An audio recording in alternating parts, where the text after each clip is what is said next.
हाँ, क्वेश्चन क्या आए थे? 75 साल हमको दो चीज़ों को हुआ था, सुप्रीम कोर्ट को भी हुआ था और इलेक्शंस को भी हुए थे।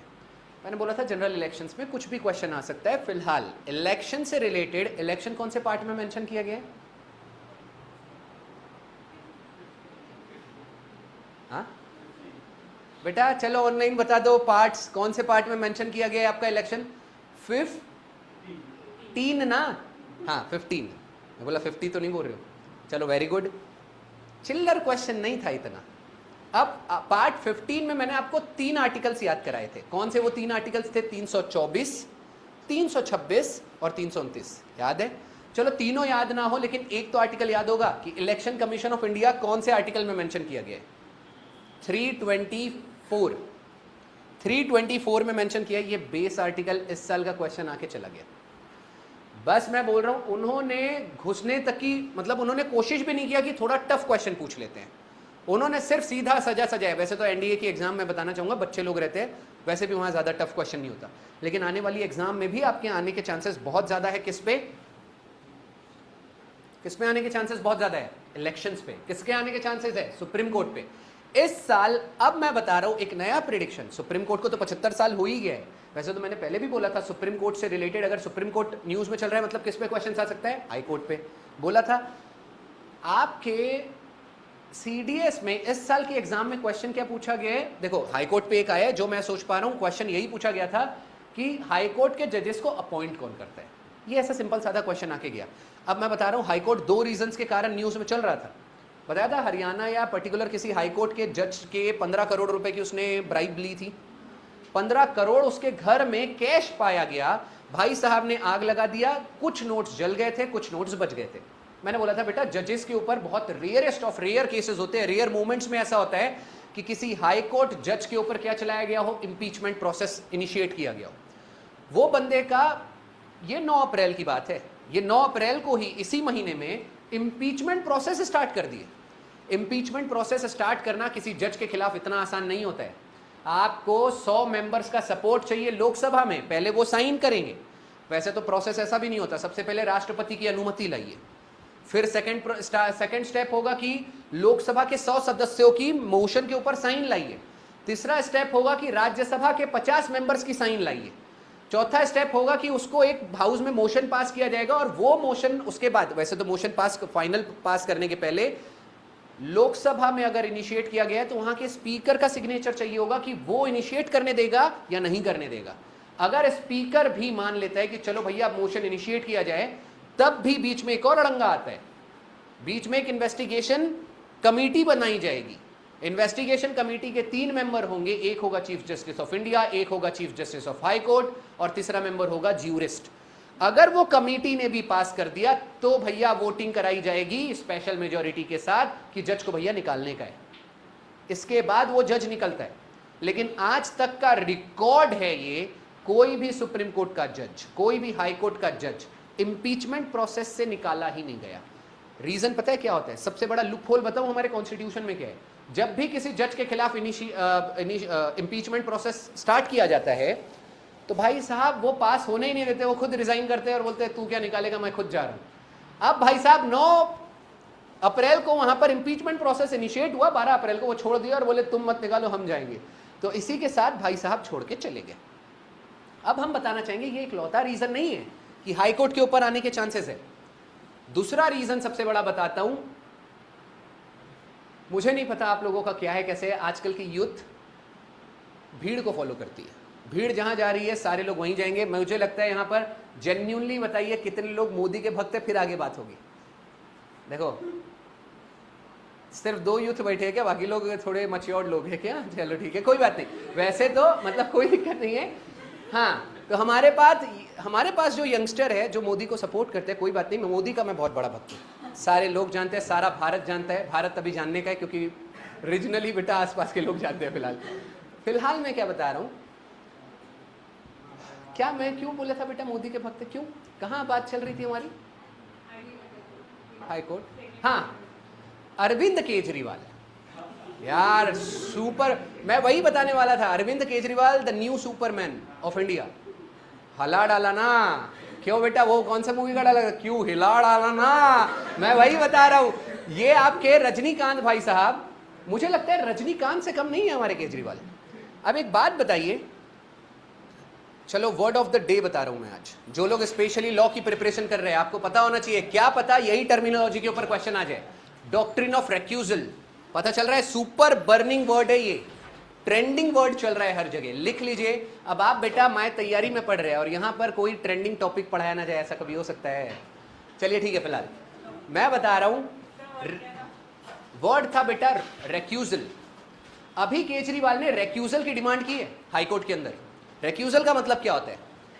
जज साहिबा हमारी बैठी हुई थी, मिसेज शर्मा, शर्मा जी वो केस को हैंडल कर रही थी, मेन प्रिंसिपल जज थे वो वहां के।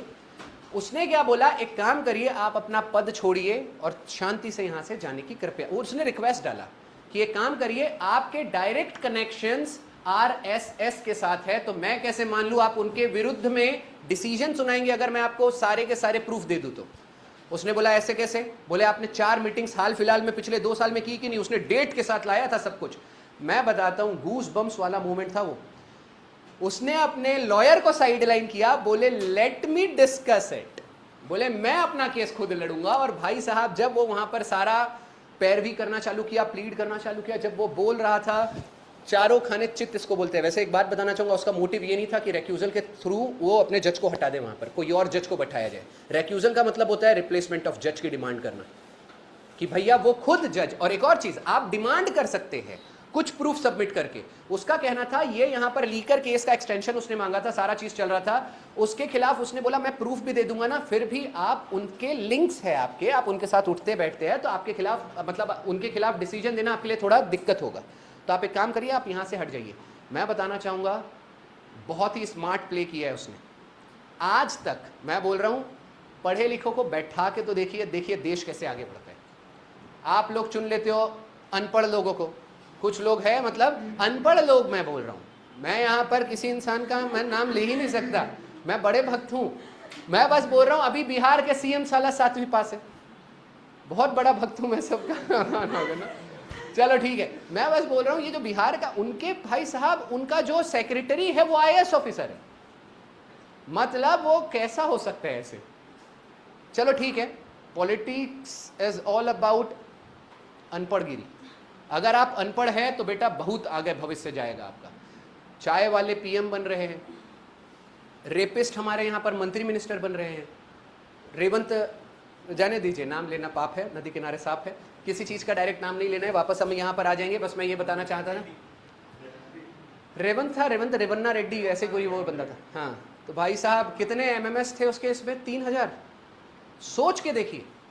और वो छोड़ दीजिए, एमएमएस वगैरह सारी चीजें साइडलाइन करो, मैं बोलता हूं स्टार्ट करते हैं करंट अफेयर, ठीक है?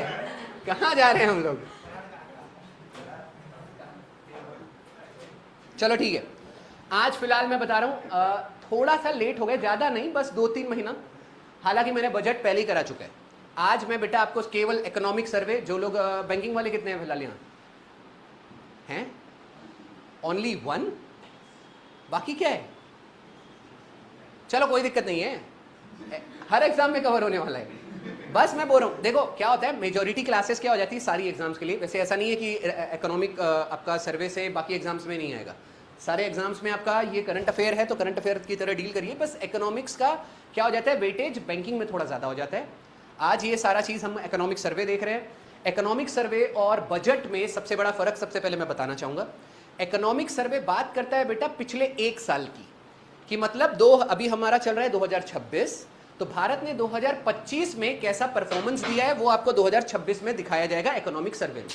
और बजट बात करता है अगले 1 साल की, मतलब फ्यूचर की। तो सबसे पहला difference between economic survey and budget क्या है, कि इकोनॉमिक सर्वे पास्ट आपका 1 ईयर का होता है और आपका बजट फ्यूचर 1 ईयर का होता है।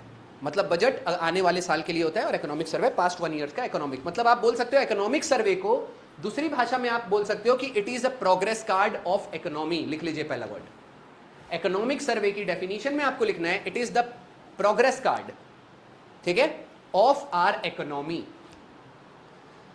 दूसरा डिफरेंशिएटर मैं बताना चाहूंगा जो कि बहुत ज्यादा इंपॉर्टेंट है, जो बजट से डिफरेंस है। मतलब आपको याद रखना है, बजट के आसपास ही इसको पेश किया जाता है, इसको रिलीज किया जाता है। बजट हमेशा 1 फरवरी को रिलीज किया जाता है, ये आपको पता ही होगा, और ये बजट के जस्ट पहले रिलीज किया जाता है, मतलब 1 फरवरी के पहले। इस साल 29 जनवरी को रिलीज किया गया, लिख लीजिए 29 जनवरी 2026 इकोनॉमिक सर्वे रिलीज किया गया था। तो आपको ये चीज याद रखनी है। अब और एक इंपॉर्टेंट चीज, क्या पता आपके एग्जाम में, अब बोलना मत, मैं हमेशा बोलता हूं चिल्लर क्वेश्चन आते हैं, अगर एक चीज मैंने पढ़ा दिया मतलब रद्द बद्द गद्द कर दिया, आपके एग्जाम में बेटा इसके बाहर आने ही नहीं वाला है, मान के चलिए, और इसके बाहर आ रहा है तो किसी के बाप को नहीं आने वाला है, ये भी मान लीजिएगा, हमेशा सेम डायलॉग होता है। अभी मैंने क्या बोला, इकोनॉमिक सर्वे, अगर आपके एग्जाम में क्वेश्चन पूछा जाए, बहुत ही सिंपल क्वेश्चन पूछा जाएगा, भारत में इकोनॉमिक सर्वे बनाता कौन है, लिख लीजिए department of economics affairs, department of economic affairs, यही लिखा होगा शायद, ये है बेटा इकोनॉमिक अफेयर्स, ठीक है, थर्ड वाला पॉइंट।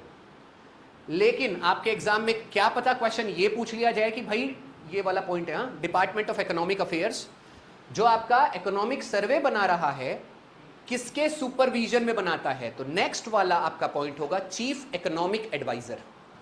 वन मोर टाइम मैं रिपीट कर रहा हूं, भारत में जो आपका इकोनॉमिक सर्वे है वो किसके सुपरविजन में बनता है, चीफ इकोनॉमिक एडवाइजर, वो भी यहीं लिखा हुआ है CEA, चीफ इकोनॉमिक एडवाइजर, ये थर्ड वाला पॉइंट, ओके। अच्छा, क्या पता आपके एग्जाम में इस साल ये क्वेश्चन आ जाए कि भारत का करंट CEA कौन है, लिख लो वी अनंत नागेश्वरन, यहीं पर लिखा होगा, ये लिखा हुआ है नाम, ठीक है, V Anant Nageswaran, CEA chief economic adviser, उसका काम ही है एडवाइस देना related to economy, V Anant Nageswaran. यहां तक सबका क्लियर हो गया। अब मैं बताना चाहूंगा इस साल 2026 में हमारे इकोनॉमिक सर्वे को कितने चैप्टर्स में बांटा गया था, 15, लिख लो, टोटल चैप्टर्स कितने थे, 15, यहां पर लिखा हुआ है, और रिलीज कब हुआ, 29 जनवरी। तो ये था हमारा बेसिक सा सिनेरियो, बेसिक हमने बैकग्राउंड वगैरह सारी चीज देख ली, कौन तैयार करता है, कब पेश किया जाता है, बजट और इकोनॉमिक सर्वे में क्या फर्क है। अगला वाला देख लेते हैं, क्विक शॉट्स, थोड़ा बहुत बैकग्राउंड और देख लेते हैं। भारत में पहली बार इकोनॉमी कब रिलीज किया गया था, इकोनॉमिक सर्वे 1951 में, लिख लीजिएगा, फर्स्ट टाइम रिलीज कब किया गया था, 1951। अच्छा, यही रीजन है मैंने इकोनॉमिक सर्वे अभी पिक किया, 75 साल तो इकोनॉमिक सर्वे को भी हो गया, 75 साल को तो इकोनॉमिक सर्वे रिलीज करते हुए भी हो गए। जिस चीज को 50 साल, 25 साल, 75 साल, 100 साल, 150 साल हुआ है बेटा, वो सारी चीजें अच्छे से करके चलिए। क्या पता आपके एग्जाम में सिंगल लाइनर, स्पेशली मैं बताना चाहूंगा SSC, CGL, CPO, कोई भी SSC की प्रिपरेशन अगर यहां कर रहा है बेटा, पेपर टफ होता है, पेपर वहां आपको समझ में नहीं आएगा कि बेटा बुक के अंदर से आया भी है कि नहीं, पॉलिटी थोड़ा इजी होता है, करंट अफेयर थोड़ा टफ होता है, पता चला स्टैटिक जीके वहां का तो सुपर टफ होता है, सारे लोगों के चारों खाने चित हो जाते हैं। All over India rank 1 holder जो SSC का होता है, वो SSC CGL में जीके में 25 में 12-13 मार्क्स लेता है, मतलब 12-13 क्वेश्चन सॉल्व करता है, 12-13 क्वेश्चन, वो ऑल इंडिया रैंक 1 टॉपर है। तो भी आप टॉपर्स की वीडियो देखो तब पता चलेगा, मतलब सोच के चलिए, सोचिए जरा कि जीके कितना टफ पूछते हैं वो लोग। अगर आप लोग 25 में से 13, 14, 15 क्वेश्चन कर रहे हो, मतलब यू आर गोइंग गुड, आपकी सारी चीजें प्रेपरेशंस बहुत अच्छे से हुई है। फिलहाल हमने क्या देखा, इकोनॉमिक सर्वे पहली बार कब रिलीज किया गया था, 1951, बट याद रखिएगा उस समय भारत का चीफ इकोनॉमिक एडवाइजर कोई नहीं था। फर्स्ट चीफ इकोनॉमिक एडवाइजर लिख लीजिए, ये नाम है JJ जंजारिया, है वो, अंजारिया नहीं, जंजारिया, JJ जंजारिया। उनका टेन्योर लिखा हुआ है 56 से 64। अब बात कर लेते हैं भारत की इकोनॉमी को, कुछ तो टाइटल दिया गया होगा, कैपिटलिस्ट इकोनॉमी है, सोशल इकोनॉमी है, या XYZ कैसी इकोनॉमी है, तो लिख लीजिए मिक्स्ड इकोनॉमी। मिक्स्ड इकोनॉमी का मतलब क्या होता है बेटा, it is a mixture of two things, capitalism plus socialism is equals to mixed economy. फिर से रिपीट कर रहा हूं, मिक्स्ड इकोनॉमी किसे कहा जाता है, कैपिटलिस्ट प्लस सोशलिस्ट, ये दोनों टर्मिनोलॉजी को मिलाओगे तो आपका तैयार होगा मिक्स्ड इकोनॉमी। फिलहाल मैं बताना चाहूंगा इसको थोड़े और सरल शब्दों में। यहां पर कैपिटलिज्म का मतलब हुआ प्राइवेट प्लेयर्स, कैपिटलिज्म मतलब प्राइवेट सेक्टर, और सोशलिज्म मतलब गवर्नमेंट। तो private players plus government of India मिलकर अगर देश के लिए काम करे, उसी को मिक्स्ड इकोनॉमी कहा जाएगा। एक एग्जाम में क्वेश्चन पूछा गया था, इंडियन इकोनॉमी को कितने सेक्टर्स में डिवाइड किया गया है, लिख लो 3 सेक्टर है, 3 सेक्टर आपके सामने है, प्राइमरी, सेकेंडरी और टर्शियरी। उसके एग्जाम्पल्स भी लिख लीजिएगा। We are dealing with the basics only, है ना, सारी चीजें डिटेल में, हम ये अभी करंट अफेयर कर रहे हैं तो सिर्फ बेसिक्स बता रहा हूं। बट मैं बताना चाहूंगा बेसिक्स भी लोगों के छूट जाते हैं। आपको पता है एग्जाम में क्या पूछेगा? ऐसा नहीं पूछेगा कितने सेक्टर से, हालांकि वो एक जीडी के एग्जाम का क्वेश्चन था, एसएससी जीडी मतलब वो झाड़ू पोछा मारने वाले। उस एग्जाम में पूछा गया था कि बेटा कितने सेक्टर्स में डिवाइडेड है? आंसर था 3 सेक्टर्स होते हैं। वैसे तो आपका क्वार्टिनरी, वो आपका क्वाड्रिलेटरल वाला, वो जो चौथा वाला है वो कंसीडर ही नहीं किया जाता, पूछा जाएगा तो 3 ही सेक्टर आंसर है। फिलहाल आपको याद रखना है प्राइमरी सेक्टर में क्या क्या आता है? एग्रीकल्चर, माइनिंग, फिशिंग, और एग्रीकल्चर को फार्मिंग भी लिख सकते हो। इसके अलावा सेकेंडरी में क्या आएगा? Manufacturing and production. बेटा यहां प्राइमरी में आप जो भी चीज उगाओगे उसका मैन्युफैक्चरिंग इधर होगा। क्लियर? अब बात कर लेते हैं टर्शियरी सेक्टर में क्या आएगा? सर्विसेज। अब इसमें क्या क्या आ जाएगा? हॉस्पिटल्स, एजुकेशनल इंस्टीट्यूशंस, सारी चीजें जो भी सर्विस के अंदर आएगा सब कुछ, ट्रांसपोर्टेशन, टूरिज्म, ये सब कुछ कहां आने वाला है? टर्शियरी सेक्टर में आने वाला है। यही आपका एग्जाम का क्वेश्चन रहेगा। बैंकिंग सर्विस, आप बैंकिंग में जाना चाहते हैं तो बैंक, जो भी जाना चाहते हैं, ठीक है, जो भी लोग जाना चाहते हैं। फिलहाल वापस आ जाते हैं, ये सारी चीज इकोनॉमी से रिलेटेड हो गया। अब अगला आएगा 3 टाइप्स ऑफ इकोनॉमी। यहां पर भी वही बताया गया है बेटा, प्राइमरी सेक्टर, सेकेंडरी और टर्शियरी, पूरे आउटपुट्स और ये सारी चीज तो मैंने बता ही दी है। अगला देख लेते हैं, मिक्स्ड इकोनॉमी भी बता दिया, कैपिटलिज्म, सोशलिज्म भी बता दिया। अब की फीचर्स देख लेते हैं 2026 के। इस साल इकोनॉमिक सर्वे में कुछ की फीचर्स है, हमने क्या क्या किया है। पहले तो आपको याद रखना है 2026 का हमारा टारगेट जीडीपी ग्रोथ रेट क्या है? लिख लीजिए 7.4%। डायरेक्ट क्वेश्चन आएगा, 7.4%।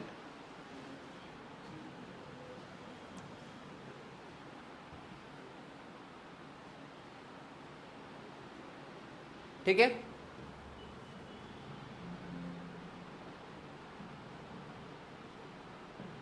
ठीक है, ये है हमारे की फीचर्स। अभी हमने क्या देखा? 7.4% हमने देख चुके हैं, डन। हमने क्या देखा? अभी इस साल का 7.4% हमारा रियल जीडीपी ग्रोथ रेट हमने डिसाइड किया है। अच्छा, बहुत रेयरेस्ट केस में होता है कि इकोनॉमिक सर्वे में जो हमारा रनिंग या करंट ईयर है उसके अलावा अगले साल का भी रियल जीडीपी ग्रोथ रेट हमने डिसाइड किया है। मैं पहले ही बता रहा हूं, economic survey it is all about data, statistics, तो आपको ये पूरे परसेंटेज भी याद रखने पड़ेंगे अगर आने वाले एग्जाम में। एक चीज और बता रहा हूं, 2027 का भी हमने डिसाइड कर लिया है जीडीपी हमारा क्या होगा। उसकी रेंज डिसाइड की गई है 6.8 से लेके 7.2 तक। इसके बीच में हम लोग क्या करेंगे? अगले साल का जीडीपी डिसाइड किया गया है। फिलहाल आप लोग ये भी लिख लेंगे 2027 का। क्लियर? अब रियल जीडीपी, आपने सुना होगा जीडीपी, हम बात कर रहे हैं रियल जीडीपी की। रियल जीडीपी का फॉर्मूला यहां लिखा हुआ है, टोटल प्रोडक्शन माइनस इन्फ्लेशन। ये चीज भी आप लोग लिख लेना, टोटल प्रोडक्शन माइनस इन्फ्लेशन। अच्छा, इस साल का सबसे बेस्ट चीज पता है? 2026 के इकोनॉमिक सर्वे में एक चीज हुई है जो मुझे लग रहा है बहुत ज्यादा हाईलाइट हुआ है, वो है बेटा गोल्डीलॉक इकोनॉमी। ये बेटा इसको स्टार कर लो लिख के। इस साल हमारे इंडियन इकोनॉमी को एक टाइटल दिया गया है गोल्डीलॉक इकोनॉमी। गोल्डीलॉक का मतलब होता है बेटा बैलेंस, तो हमारी इकोनॉमी को बैलेंस्ड इकोनॉमी का टाइटल दिया गया। ये आपकी फाइनेंस मिनिस्टर कौन थी? निर्मला सीतारमन। तो ये आपको याद रखना है उनका statement, Indian economy is a Goldilock economy. अच्छा, आपने गोल्डीलॉक क्या कभी कहीं और पढ़ा है? बिल्कुल आपने पढ़ा होगा ज्योग्राफी के अंदर। ज्योग्राफी के अंदर कहां पढ़ा होगा? कौन सा टॉपिक है वो? Solar system. अच्छे से हुआ है क्या? ज्योग्राफी टच नहीं झाला रे बाबा, आगे होगा। चलो ठीक है, फिलहाल मैं बता देता हूं, प्लेनेट अर्थ को गोल्डीलॉक जोन बोला जाता है। लिख लीजिए, प्लेनेट अर्थ। कभी अगर पूछ लिया जाए किस प्लेनेट को गोल्डीलॉक जोन कहा जाता है, रीजन है उसका। गोल्डीलॉक का मतलब क्या होता है? बैलेंस। तो हमारा जो प्लेनेट अर्थ है वो काफी बैलेंस्ड है, सारी चीजें एकदम नप्पी तुली है। एग्जांपल के रूप में देखते हैं, हमारे अर्थ का कंपोजिशन क्या है? 78% नाइट्रोजन, 21% ऑक्सीजन, 0.0% कार्बन डाइऑक्साइड, 0.06% आपका आर्गन ऑर्गन, सारी चीजें वो अलग हो जाएगा। बट मैं बता रहा हूं, अगर इसमें से कोई भी चीज फ्लक्चुएट की इधर उधर, बैलेंस, हमारा अर्थ एक लौटा प्लेनेट है जहां पर लाइफ एग्जिस्ट करती है। ये रीजन है कि उसको गोल्डीलॉक जोन कहा जाता है। तो गोल्डीलॉक से रिलेटेड एक तीर दो निशाने। इंडियन इकोनॉमी कैसी है? Goldilock economy. प्लेनेट अर्थ कैसा है? Goldilock zone. गोल्डीलॉक का मतलब क्या होता है? बैलेंस्ड। अगला वाला चीज देख लेते हैं, ठीक है? ठीक है, गोल्डीलॉक इकोनॉमी के कुछ फीचर्स बताए गए हैं। फीचर्स आप लोग लिख लेंगे अगर इकोनॉमी में अगर सारा चीज। वैसे देखो, गोल्डीलॉक इकोनॉमी का मतलब क्या है? सारी चीजें मॉडरेट लेवल पे, ना ज्यादा ना कम, यानी बीच लेवल पे सब कुछ चलेगा। इकोनॉमिक का ग्रोथ कैसा होगा? Moderate to high, but in general moderate ही रहेगा, ना ज्यादा ना कम। दूसरी चीज, अनएम्प्लॉयमेंट यहां पर लो होता है, इन्फ्लेशन यहां पर लो या स्टेबल होता है, और इंटरेस्ट रेट भी स्टेबल होते हैं। तो ये 4 चीजें आपको याद रखना है। क्या होता है बेटा, अनएम्प्लॉयमेंट कैसा होता है, लो, इंटरेस्ट रेट और आपका वहां पर इन्फ्लेशन कैसा रहेगा, मॉडरेट, स्टेबल या लो। फिलहाल याद रखना, अभी ये कब रिलीज हुआ था आपका इकोनॉमिक सर्वे, 29 जनवरी 2026। तो अभी ये वॉर के बाद आपका फिलहाल क्या हुआ है, थोड़ा सा बढ़ गया है आपका इन्फ्लेशन रेट। आपने देखा वड़ा पाव बेटा पहले जो 15 का मिलता था अभी कैसा हो गया है, 10 का मिलता था अभी, अरे यार उधर तो सब 30-30 का हो गया। मैं कहाँ गया था, सातारा मुझे लगा नाम सुनते बरोबर कि थोड़ा सस्ता होगा। हम लैंड किए, बिना पूछे पोहा खा लिए। मैं बोला पोहा का कितना हुआ अंदाजा, मैं बोला 20-25 का होगा, 40 रुपए, और उसमें अगर तुमने तर्री डाल दिया तो 50 रुपए। लूट मार मची थी। और उसके बाद मेरे को वड़ा पाव खाने की आदत ही नहीं है, पाव मैं ज्यादा खा ही नहीं पाता, तो मैंने सिर्फ वड़ा लिया। मैं बोला कितना, 25। मैं बोला कुठे बेटा ये तो समझ में नहीं आया, चलो ठीक है फिलहाल जाने दो, सारी चीजें आपको बता दिया। अच्छा यहाँ पर एक कंसेप्ट आया है जीवीए, हो सकता है आपके एग्जाम में, पता है कई बार पूछ लिया जाता है what is the full form of GVA. फिलहाल तो जीवीए का फुल फॉर्म याद रख लीजिए, gross value added. Gross value added, it is nothing but like a GDP. तो ग्रॉस वैल्यू एडेड का हमने क्या किया है, परसेंट कितना डिसाइड किया है, 7.3%। अगला देख लेते हैं, यहां पर एनपीए कितने लोगों का, अच्छा इकोनॉमिक्स हमारा यहां हो चुका है, हमारे प्रमोद सर ने कराया था, प्रमोद सर ने अच्छे से कराया था ना। अरे क्या कराया था, अपना पूरा बैंकिंग वैंकिंग सारी चीजें उन्होंने अच्छे से कवर कराई है। तो चलो मेरा बेसिक सा क्वेश्चन है, बहुत ही simple, what is NPA, net profit asset, non performing asset. लिख लीजिए, नॉन परफॉर्मिंग असेट सबसे पहला बेस होना चाहिए बेटा हर एक चीज की full form, non performing asset. अब इसका मतलब क्या है, मान के चलते हैं मैंने बैंक से लोन लिया है, लोन मैंने 1 करोड़ का लिया था, 1 लाख रुपए महीना मेरे को चुकाना था, 12% पे पर्सनल लोन मिला। इसका मतलब है हर महीना मेरे को कितना चुकाना है, 1 लाख रुपए। ऐसे कितने सारे कस्टमर होंगे जो अपना लोन रीपे ही नहीं कर पाते, इंटरेस्ट की पेमेंट्स दे ही नहीं पाते, उसी को एनपीए कहा जाता है। बट एनपीए का नियम क्या है भैया, अगर किसी इंसान ने 2 महीने तक अपना इंटरेस्ट पे ही नहीं किया तो वो क्या एनपीए कहलाएगा, नहीं। द 90 डेज रूल लिख लीजिए, कोई भी इंसान ने अपनी 3 ईएमआई या 3 बार इंटरेस्ट पे नहीं किया हो, एनपीए का रूल है ये, 90 दिनों तक उसने अगर इंटरेस्ट पे ना किया हो तो उसको एनपीए में डाल दिया जाता है, उसी को कहा जाता है नॉन परफॉर्मिंग असेट। पक्का ये सारी चीज समझ में आ गई, और इसके सारे रूल्स और रेगुलेशंस जो भी चीजें हैं ये आरबीआई देखेगा। तो लिख लीजिएगा, सारे एनपीए के लिए रूल्स कौन बनाएगा, आरबीआई। आरबीआई का निकनेम होता है बेटा बैंकर्स बैंक, ये आपको पता ही होगा। अच्छा, रिजर्व बैंक ऑफ इंडिया के लिए कौन सी कमेटी थी जिसने रिकमेंडेशन दिया था भारत में, हिल्टन यंग कमेटी। लिख लीजिएगा, Hilton young committee, H. Hilton young committee, ठीक है। यहां पर प्रधानमंत्री जन धन स्कीम, इसके थ्रू क्या किया गया था बेटा, भारत में बहुत सारे लोगों के अकाउंट्स खुलाए जा रहे थे, बैंक के अकाउंट्स खोले जा रहे थे। डायरेक्ट क्वेश्चन पूछेगा, अकॉर्डिंग टू प्रधानमंत्री जन धन योजना भारत में टोटल कितने अकाउंट्स खोले गए 2025 तक, यानी यह 26 चल रहा है, तो आंसर हो जाएगा बेटा 55 करोड़। लिख लीजिए 55.02 करोड़। अब प्रधानमंत्री जन धन स्कीम के बारे में यह भी याद रखिए, कब लॉन्च हुई थी, मोदी जी के भारत में प्रधानमंत्री बनते ही 28 अगस्त 2014 को लॉन्च किया गया। ऑब्जेक्टिव क्या था, universal access to banking service, मतलब बैंकिंग सर्विस हर एक इंसान के पास हो, हर एक घर में हो। लॉन्च किसने किया था, मोदी जी ने। मिनिमम बैलेंस उसका कितना होता है, 0, मतलब कोई अगर किसान ने अपना बैलेंस 0 रखा है तो भी उसमें पेनाल्टी नहीं लगेगी। और आखिरी चीज, ओडी फैसिलिटी कितनी दी गई है, 10,000। अगर एक किसान, मान के चलते हैं कोई भी इंसान होगा जिसका वहां पर 1 लाख रुपए बैंक बैलेंस है, अब उसको मान के चलते हैं इमरजेंसी केस में कहीं हॉस्पिटल गया और 1,10,000 का खर्चा आ गया या 1,05,000 का खर्चा आ गया, लेकिन उसके बैंक में कितना था, सिर्फ 1 लाख, तो ओवरड्राफ्ट फैसिलिटी उसको बेटा 10,000 की दी गई है, मतलब वो 10,000 एक्स्ट्रा निकाल सकता है मिनिमम बैलेंस 0 होने के बाद भी। तो आपको ओडी फैसिलिटी भी याद रखना है, ओवरड्राफ्ट फैसिलिटी। इसी के साथ हमने प्रधानमंत्री जन धन योजना भी देख ली, स्कीम के ऊपर भी क्वेश्चंस आते हैं। अब आपको पता है स्कीम कैसे चुनेंगे, 100 हो तो स्कीम साले लॉन्च कर देते हैं, हर महीना 5-6 स्कीम लॉन्च हो रही है। फिलहाल बेटा जो भी स्कीम आपकी बजट में चल रही है या इकोनॉमिक सर्वे में मेंशन हुई है, मान के चलिए पत्थर की लकीर, हमेशा खोजना है ना स्कीम कौन सी चीज इंपॉर्टेंट है, तो बेटा बजट की स्कीम्स जो जो मेंशन किया है वो देख लो। चलो अगला देख लेते हैं। फिलहाल फॉरेक्स रिजर्व की बात की जा रही है, फॉरेक्स का फुल फॉर्म लिख लेना, foreign exchange reserve. Foreign exchange reserve, Bharat का फॉरेन एक्सचेंज रिजर्व कितना है, 701 बिलियन डॉलर।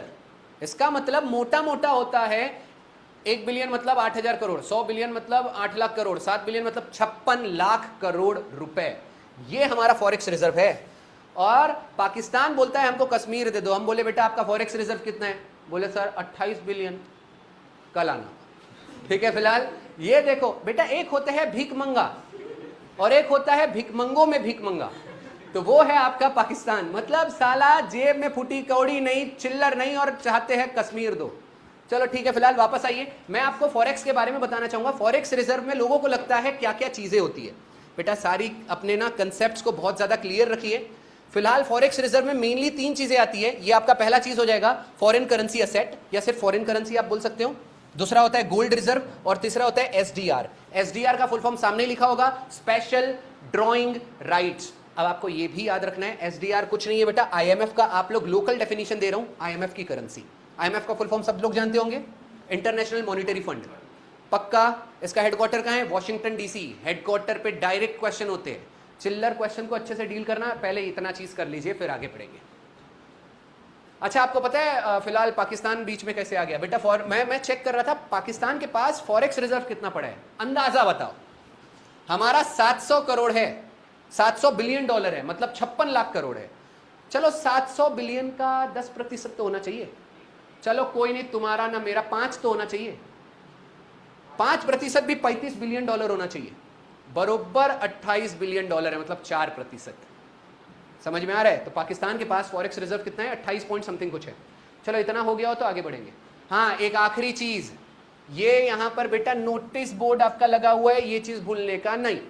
फॉरेक्स रिजर्व को मैनेज कौन करता है? आरबीआई। वहां पर हो सकता है आपको आरबीआई के अलावा all the banks, all scheduled bank या chief economic advisor direct control करता है, ऐसे क्वेश्चन आ जाएंगे। बट याद रखना आरबीआई कंट्रोल करेगा फॉरेक्स रिजर्व को, आपको ये चीज भूलनी नहीं है। कुछ समय में ये 1000 बिलियन हो जाएगा। अब एक और चीज बताता हूं मैं, 1 बिलियन डॉलर मतलब 8000 करोड़। तब भी मैंने कम बोला है, 8000 करोड़ बता रहा हूं, 9000 करोड़ हो गया। अपनी इंडियन अपनी करेंसी लगातार डेप्रिशिएट कर रही है, डॉलर 93 हो गया, मतलब 8000 करोड़ नहीं हुआ, 9300 करोड़ हो चुका है। 1 बिलियन मतलब अगेन वहां पर कैलकुलेशंस में इधर उधर होगा। चलो फिलहाल वो सारी चीज छोड़िए, आगे बढ़ जाते हैं। की इकोनॉमिक, हाँ फिलहाल आपको इंडिकेटर्स में याद रखना है, इस साल का ये जो सीपीआई है बेटा, 2 बास्केट होती है। मैं पहले बताना चाहूंगा, एक होता है डब्ल्यूपीआई, एक होता है सीपीआई। आपको पता होगा भारत में इन्फ्लेशन कैलकुलेट करने का जो तरीका है, मैं तेज तो नहीं बोल रहा हूं ना, नॉर्मल है। भारत में inflation, word of the day again, अगर किसी को इन्फ्लेशन नहीं पता होगा, इन्फ्लेशन का मतलब क्या हो जाता है बेटा? महंगाई। तो भारत में ये जो महंगाई हम कैलकुलेट करते हैं ना, वो सीपीआई बास्केट के थ्रू करते हैं। तो सीपीआई का फुल फॉर्म लिखो, कंज्यूमर प्राइस इंडेक्स।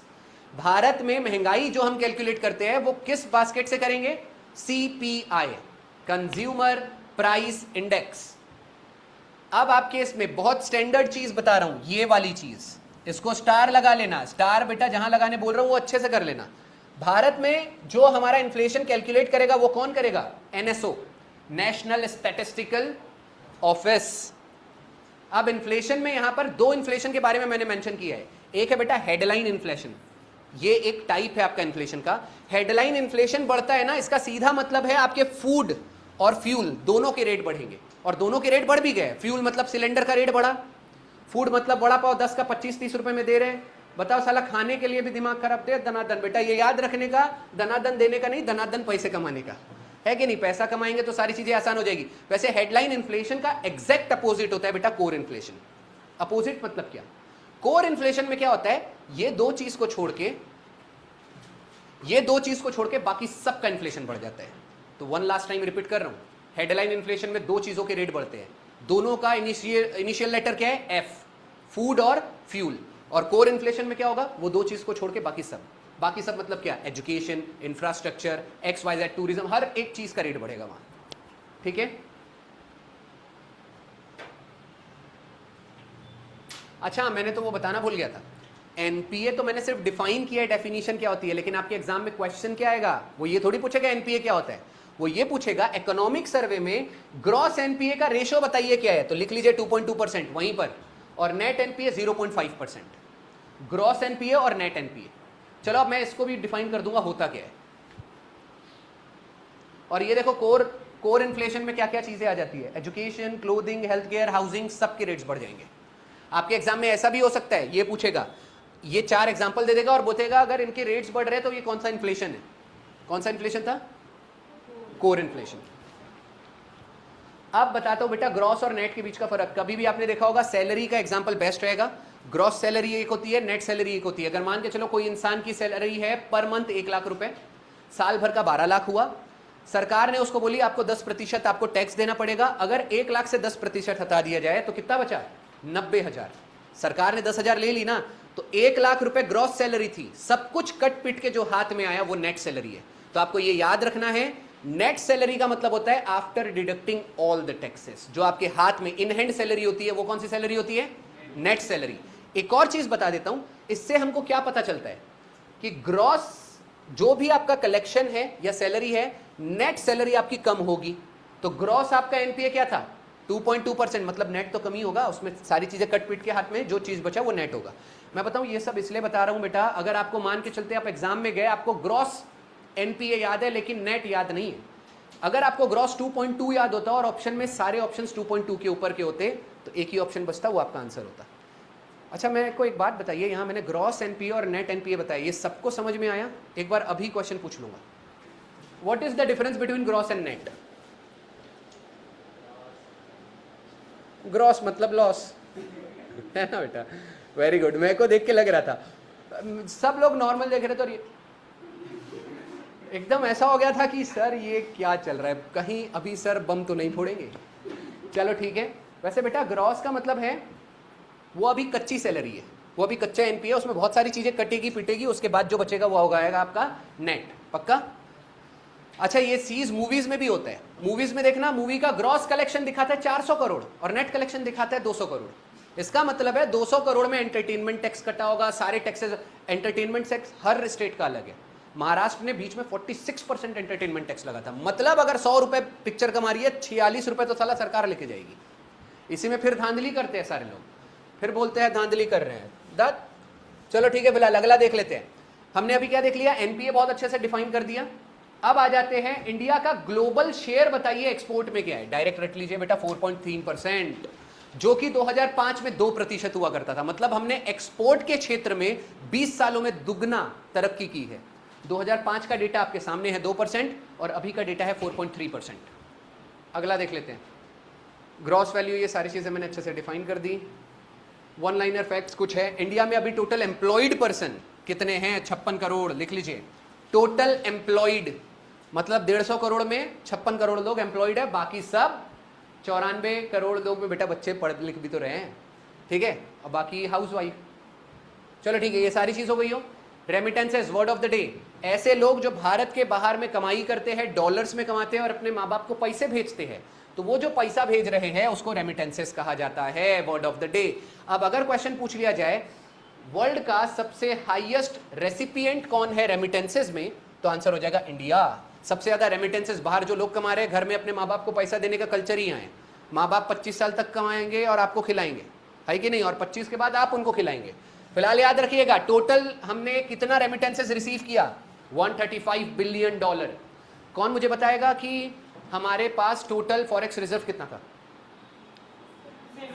701, ठीक है, सारा डेटा याद रखना है। टोटल एम्प्लॉयड लोग 56 करोड़। टोटल मोदी जी का जनधन में टोटल अकाउंट्स कितने ओपन हुए थे? 55 करोड़। देखो 55 करोड़ अकाउंट्स, 56 करोड़ एम्प्लॉयड, और यहां पर आपका आ जाएगा रेमिटेंसेस कितना था? 135 बिलियन डॉलर।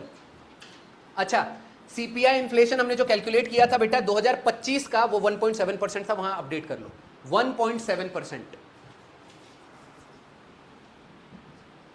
ये ना बेटा थेरीज में होता है। आपको क्या लगता है इतनी इन्फ्लेशन बढ़ा होगा? हाँ, सारी चीजें ऐसे ही हो गई क्या? सिलेंडर 300 का सीधा हो गया 3000। अरे अभी तो सिलेंडर के रेट इसे। अच्छा एक और चीज मैं आपको बताना भूल गया, दुष्परिणाम कि आपको क्या भुगतना पड़ेगा। अरे सारे चीज के रेट बढ़ जाते चल जाता, लेकिन पानी पूरी, अरे बेटा पानी पूरी कैसी बात कर रहे हैं आप? जान दे देंगे वाली बात आ जाती है। मेरे को ऐसा लग रहा है बेटा कमाई बढ़ाओ, पानी पूरी खाने के लाले पड़ने वाले हैं। अरे 20 रुपए की 4 और 5 ठीक था, 4 रुपए की आप एक ले रहे थे, लेकिन 10 रुपए की एक, 10 रुपए की एक पानी पूरी, 10 रुपए थे तुरतुरे। मेरे को ऐसा लग रहा है बेटा सारी चीज हलने वाली है अब। चलो हला हटाओ उसको। चलो फिलहाल आगे बढ़ जाते हैं।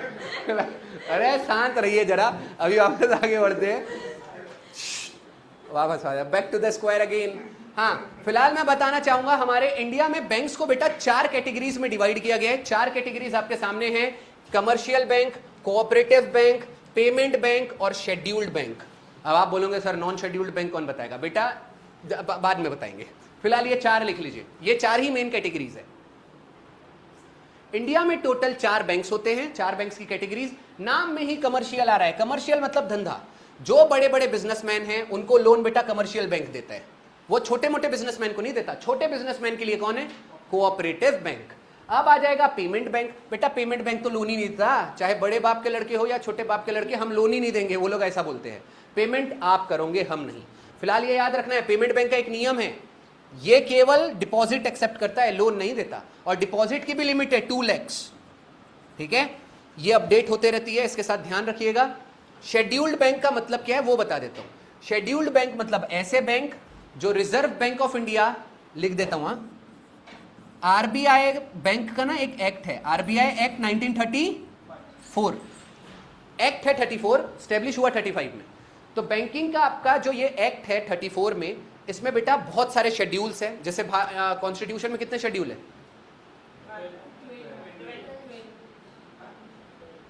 कितने शेड्यूल है? 12। पक्का?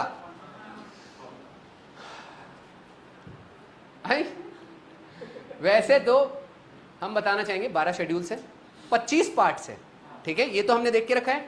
वैसे ही आरबीआई में आपको याद रखना है बेटा, जो सेकंड शेड्यूल है, उस सेकंड शेड्यूल में जितनी भी बैंक्स को मेंशन किया जाएगा उसे कहा जाएगा आपका शेड्यूल्ड बैंक। तो लिख लीजिए, शेड्यूल्ड बैंक के 2 टाइप्स होते हैं और वो दोनों टाइप्स ऊपर दिए हुए हैं, कोऑपरेटिव बैंक और कमर्शियल बैंक। वो किसका पार्ट है? शेड्यूल्ड बैंक का। क्लियर? और वो शेड्यूल्ड बैंक कौन से शेड्यूल में मेंशन किए गए हैं? 2 में। आपको मल्टी लाइनर क्वेश्चन आ सकता है। मैं बोल रहा हूं बेटा, अगाड़ा पिछाड़ा मुताड़ा सब यही निकाल दिए हम लोगों ने, इसके बाहर कुछ नहीं जाने वाला है, टेंशन लेने का नहीं, सब कुछ खत्म। क्लियर? अगला देख ले। अच्छा हाँ, चलो अगले वाले स्लाइड में देख लेते हैं। फिलहाल कमर्शियल बैंक मैंने पहले ही बता दिया। कमर्शियल बैंक मतलब क्या? जो बेटा बिजनेसमैन को लोन देगा। पक्का इसके फंक्शंस क्या हो जाएगा? डिपॉजिट एक्सेप्ट कर सकता है, लोन दे सकता है, क्रेडिट कार्ड इशू कर सकता है, डेबिट कार्ड भी इशू कर सकता है। कमर्शियल बैंक के मेन 3 टाइप्स होते हैं, ये तो सबको पता होगा, लिखने की जरूरत ही नहीं है। प्राइवेट बैंक, पब्लिक बैंक और फॉरेन बैंक। बस आपके एग्जाम में सीजीएल 2022 का क्वेश्चन था ये, कि इंडिया में टोटल पब्लिक बैंक्स कितने हैं, तो ये था आपका आंसर। लेकिन मैं फिर से बताना चाहूंगा, इसके भी करंट अफेयर्स में अपडेटेड रहा करो। पहले नंबर्स हुआ करते थे 21, अभी फिलहाल कितने हैं? 12। 21 का बेटा 2 डिजिट इधर उधर करो। एक एग्जाम में अगेन आपके सीजीएल 2022 में ही ना पेमेंट बैंक के ऊपर भी क्वेश्चन पूछा था। पेमेंट बैंक के ऊपर शायद क्वेश्चन आया था कि भारत में पेमेंट बैंक होनी चाहिए, कौन सी कमेटी ने रिकमेंडेशन दिया था? लिख लीजिए, नचिकेत मोर कमेटी। बेटा अगर हम कुछ लिखा रहे हैं एकदम शिद्दत से, पूरे प्यार से, अच्छे से सारी चीजें मेंशन करते हुए चलिएगा। आप लोग बेटा परफॉर्मेंस अपना अच्छा रखिए, नौकरी मिलनी पक्की है, बस अपना अच्छे से सारा चीज करो। फिलहाल मैंने क्या बताया, भारत में पेमेंट बैंक का जो कंसेप्ट था किसने इंट्रोड्यूस किया? नचिकेत मोर कमेटी ने। क्या पता अगली बार आपसे क्वेश्चन पूछ ले, भारत का पहला पेमेंट बैंक बताइए। एयरटेल, लिख लीजिएगा, भारत का पहला पेमेंट बैंक। चलिए ये सारी चीज हो गई, सब तो मैंने सब कुछ बता दिया, ये सारी चीज अच्छे से समझा दिया। हाँ, नचिकेत मोर कमेटी, ये था क्वेश्चन आपका। अच्छा नहीं, सीजीएल ने क्वेश्चन क्या पूछा था? भारत का पहला पेमेंट बैंक, ये था आपका सीजीएल का क्वेश्चन 2022 का। लिख लीजिए, क्या थी? Airtel payment bank. तो क्या पता अगली बार ये वाला क्वेश्चन आ जाए कि किस कमेटी ने रिकमेंडेशन दिया था। आंसर क्या हो जाएगा? नचिकेत मोर कमेटी।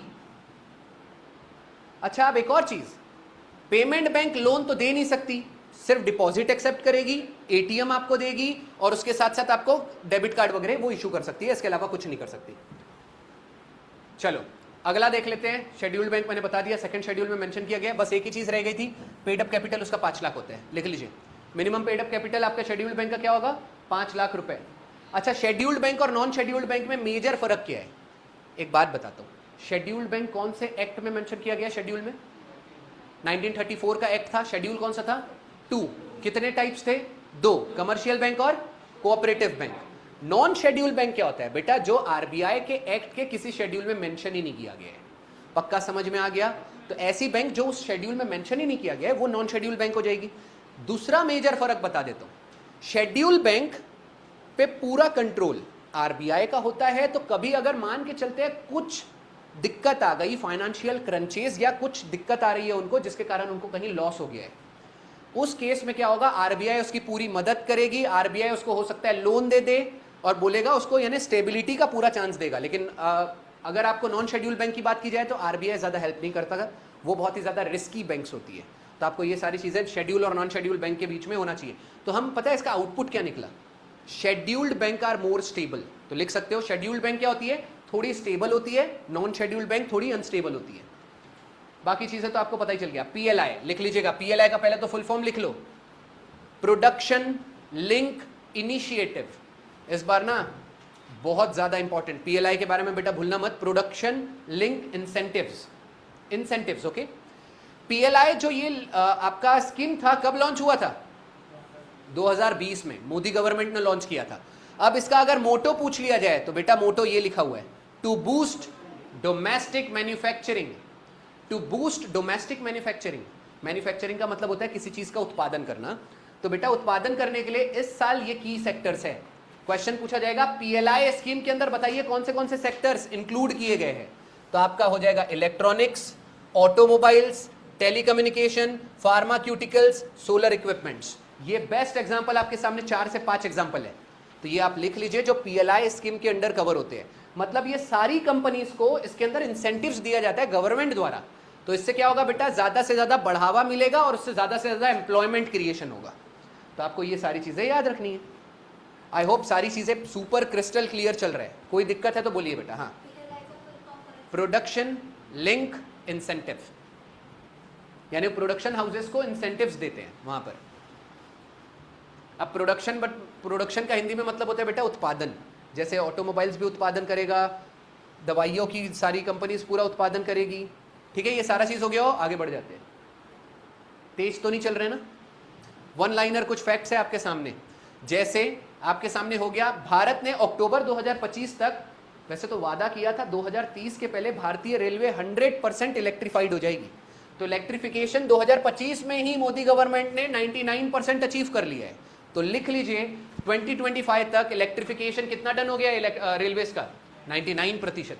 दूसरी चीज, नेशनल हाईवेज का टोटल लेंथ क्या है अभी भारत में 2025 तक, लिख लीजिएगा ये वाला। मैं बताऊं, ये आपके ज्योग्राफी का क्वेश्चन है। ज्योग्राफी में अलग से एक टॉपिक है कम्युनिकेशन। ऐसे क्वेश्चन चारों खाने चित्त हो जाते हैं और तुमको लगता है यार ये कहां से पूछ रहे हैं, बेटा करंट अफेयर से पूछा जा रहा है, ये आपके बुक्स में मेंशन नहीं होगा। तो लिख लीजिएगा नेशनल हाईवे का भी करंट लेंथ क्या है, 1.46 लाख किलोमीटर। अब एयरपोर्ट्स भारत में टोटल कितने हैं, लिख लीजिए ऑपरेशनल एयरपोर्ट 164, जो कि आपको याद रखना है जब मोदी गवर्नमेंट 2014 में आई थी तब भारत में टोटल एयरपोर्ट्स 74 थे, ओनली 74। बेटा कंपैरिजन देखते रहा करो, ठीक है। जब मोदी जी थे पहले, जब भारत के पहली बार प्रधानमंत्री बने थे तब 74 था, आज 164 है। मतलब मोदी गवर्नमेंट ने 90 एयरपोर्ट्स एक्स्ट्रा बना दिए। तो आपको ये भी याद रखना है, ये सारी चीज अचीवमेंट से कम नहीं है। फिलहाल एक और चीज मैं बताना चाहूंगा, इंडिया में टोटल 34 इंटरनेशनल एयरपोर्ट है। इसको एक बार चेक करना, 33 भी हो सकता है, ये एक बार चेक करने ला, एक बार आपके एग्जाम में आ चुका है। इंडिया में total number of international airports की स्ट्रेंथ क्या है, चेक कर लो तो फिर अभी देख लिया जाएगा। ये आपके एसएससी जीडी ने पूछ चुका है। मैं आपको अलग अलग एग्जाम इसलिए बताता हूं बेटा, सारी एग्जाम कोई भी रख दो, क्वेश्चन यहीं से आने वाला है, चाहे वो एसएससी हो, रेलवेज हो, बैंकिंग हो या XYZ। 35 लिख लीजिएगा, इंडिया में टोटल इंटरनेशनल एयरपोर्ट 35 है, ठीक है। ये हो गया हो, आगे बढ़ जाते हैं, चलो डन। चलो अगला देख लेते हैं। अब आपका बेटा नया word of the day, word of the day आपके लिए है गिग वर्कर।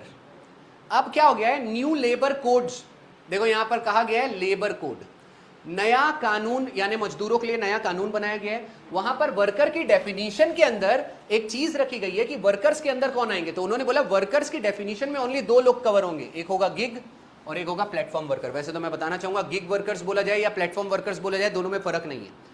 प्लेटफॉर्म वर्कर के बेस्ट एग्जांपल हो जाएंगे जोमेटो, स्विगी और सारे डिलीवरीज बॉय। वो सब कौन से वर्कर्स कहलाते हैं? प्लेटफॉर्म, जो किसी पर्टिकुलर प्लेटफॉर्म पे टेम्पररी बेसिस पे काम कर रहे हैं। लेकिन उन्हीं वर्कर्स को गिग वर्कर्स भी कहा जाता है। पक्का?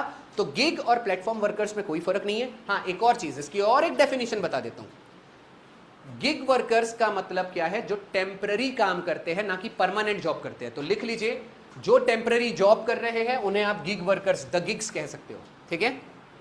और या प्लेटफॉर्म वर्कर्स कह सकते हो। ये हमारा न्यू लेबर कोड है। लेबर लॉ के तहत वर्कर के अंदर कितने लोग आ रहे हैं? 2। कौन से 2 लोग हैं? प्लेटफॉर्म वर्कर और गिग। पक्का समझ में आ गया? गिग का मतलब क्या होता है बेटा? ये एग्जांपल बाजू में दिया हूं। एग्जांपल क्या है? फ्रीलांसर। सुना होगा फ्रीलांसिंग करना।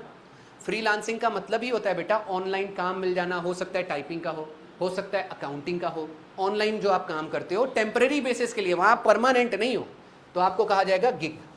दूसरा क्या हो सकता है? टेम्पररी काम, कॉन्ट्रैक्ट आपके साथ साइन हुआ है कि आपको केवल 2 साल के लिए रखा गया है। देखा होगा रेलवेज भी कॉन्ट्रैक्ट बेसिस पे रखता है, तो उन्हें गिग कहा जाएगा। तो ये है हमारा नया लेबर कोड। ये सारी चीज समझ में आ गई? देखो बेटा, प्लेटफॉर्म वर्कर्स आपके सामने, जोमेटो, स्विगी, उबर, सारे लोग ये क्या हो गए? प्लेटफॉर्म वर्कर्स का एग्जाम्पल हो गया। यहां तक हम लोग सारे एकदम क्रिस्टल क्लियर हैं? आपको मैंने लास्ट टाइम आई थिंक बताया था, orange economy, pink economy, grey economy, सारी चीजें अच्छे से क्रिस्टल क्लियर है। पर्पल इकोनॉमी, चलो एक बात बता देता हूं, अगर याद नहीं भी होगा तो यहीं लिख लो।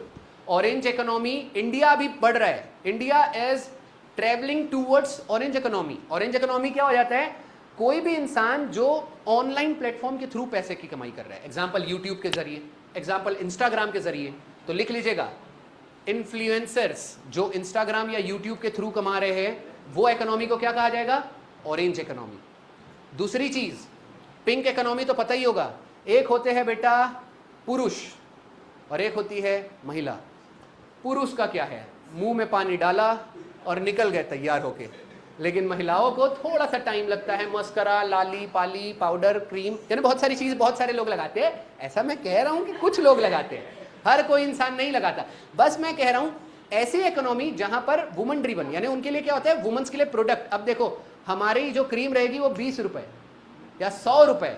अब मैंने देखा फाउंडेशन, लस्करा पस्करा, मुझे ज्यादा नहीं पता, लेकिन मैंने चीजें देखी है, यानी वो सेम क्रीम बॉयज की, काम दोनों सेम कर रहे हैं।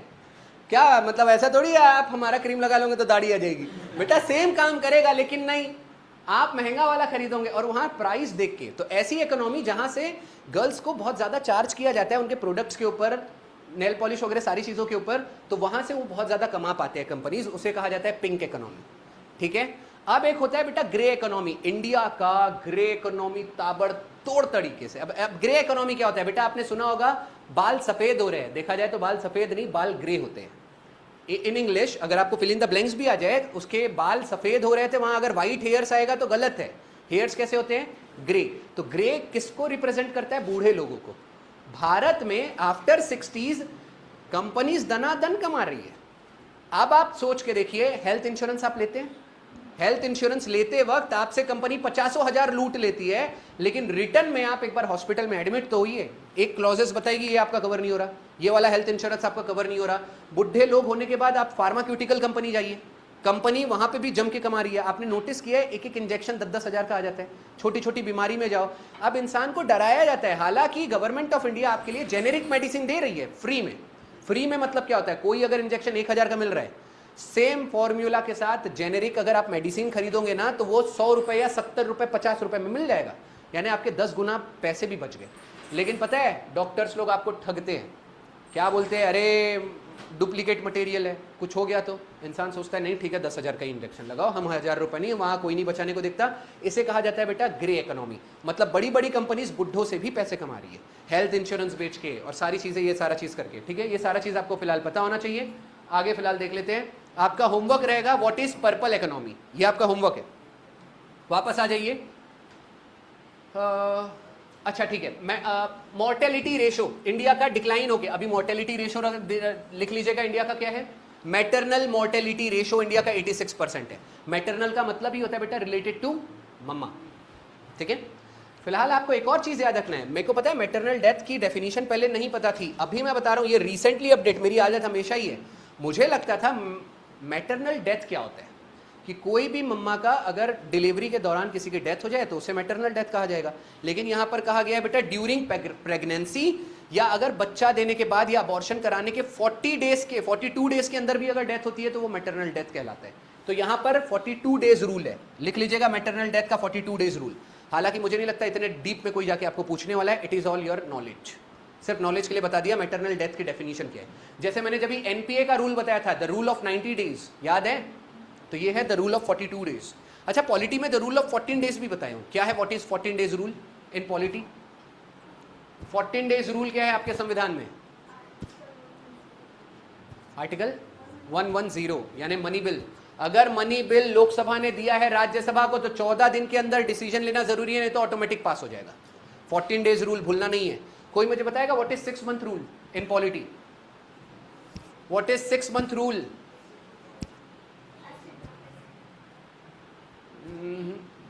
से प्रेसिडेंट का है, अगर प्रेसिडेंट की डेथ हो जाती है तो 6 महीने के अंदर इलेक्शन कराना जरूरी है।